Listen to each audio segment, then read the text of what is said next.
Idan ka biyo ni a wannan sabon bidiyon da na kawo mana a yau, zan nuna mana wani application ne mai abin mamaki wanda zaka burge abokanka da wannan application din sosai da sosai. Domin ko wannan application din zai baka dama ka canza volume style na wayarka, kasancewar da kamar yadda kuke gani yanzu idan na danna volume na wayata, kun ga a yanda yake yana a baki ne. To amma idan kai amfani da wannan application din da zan nuna maka yau, zai baka dama ka canza wa volume style na wannan wayar ko kuma na wayarka, zai baka dama ka canza mai kalo, ka canza mai shape kuma ka canza mai structure, ya zama dai ya fi kyau sosai fiye da na wayar kayan da ta zo da shi. Wanda wannan application din zaka ji daɗin mallakar shi sosai gaskiya. Kasance da ni har zuwa ƙarshen wannan bidiyon domin gani yadda zaka yi downloading na wannan application da kuma yadda zaka sassaita shi. Amma kafin mu shiga zuwa cikin bidiyon, kamar ko da yaushe ina mai roƙon alfarmar da idan bako ne kai a wannan tasha, da Allah ka danna mun subscribe, sannan ka danna alamar ƙararrawa ka zaɓi all. Nagode, mu je zuwa bidiyon.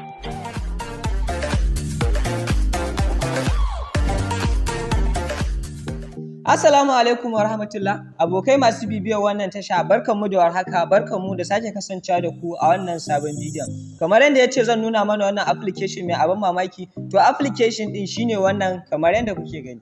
Wannan shine fuskar application din da zan mana bayani akan shi, wanda kana bude application din wannan shine fuskan da zai fara kawo ka ba tare da bata lokaci ba. Kawai anan ƙasa zaka nan ne inda aka sa continue.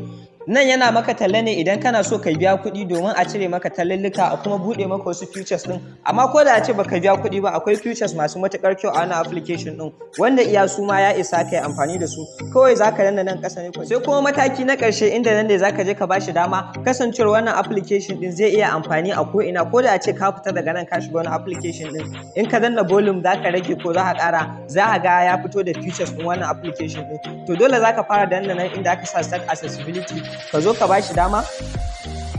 Bayan ka danna start accessibility, in ka duba nan za ka ga application din nan a farko, sai ka danna kanshi kawai, sai ka bude mai wannan option din, daga nan kawai sai ka bashi dama.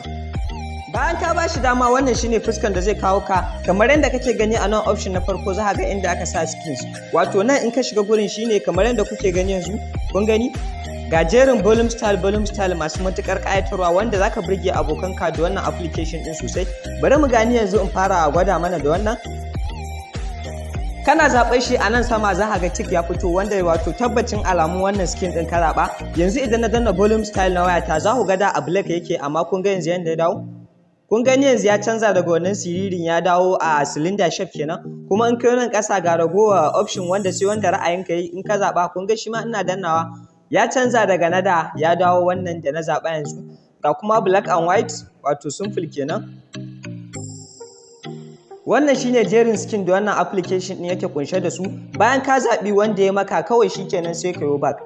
Bayan ka zaɓi style ɗin da ya maka kayo back, wannan option ɗin na biyu block app, nan shine inda zaka je. Kamar misali idan akwai wani application naka wanda kake so idan ka shiga ka danna volume style baka so wannan style ɗin ya fito, to nan shine inda zaka zaɓi wannan application ɗin wanda kana gama zaɓa. Kawai ni yanzu na gwada mana da wannan yanzu. To ko da a ce na shiga wannan application ɗin, idan na danna volume style, ba wannan style ɗin ne zai fito ba, normal na waya wanda yake a da shine zai bayyana. Sai kuma option na uku, wato option na ƙarshe wanda zan nuna mana, nan shine settings. Idan ka shiga, bari in mana bayanin settings din a takaice. Wannan option din na farko, idan ka yana shi use volume keys for media, shine wanda ko da a ce ka kamo waka ko kuma kana kallo, idan ka danna still wannan style din ne zai bayyana, ba normal na wayar ka ba. Sai kuma wannan option din na biyu always expanded, kasancewar da idan na danna volume key yanzu yanda kuke gani iya wannan ne ke fitowa, to idan ka zo ka zaɓi wannan volume extended din nan, in ka danna volume key za ka ga duka option ne zai fito maka, ga na setting nan, ga na alarm, ga kuma na media. Wannan shine amfanin wannan always expanded din. Sai kuma wannan option din na uku right, nan shine yanzu idan na danna volume key za ku ga a hannun dama yake, amma idan ka danna right din na ya koma left, to kana danna volume key za ka ga ya dawo hannun hagu, maimakon da idan yana a hannun dama.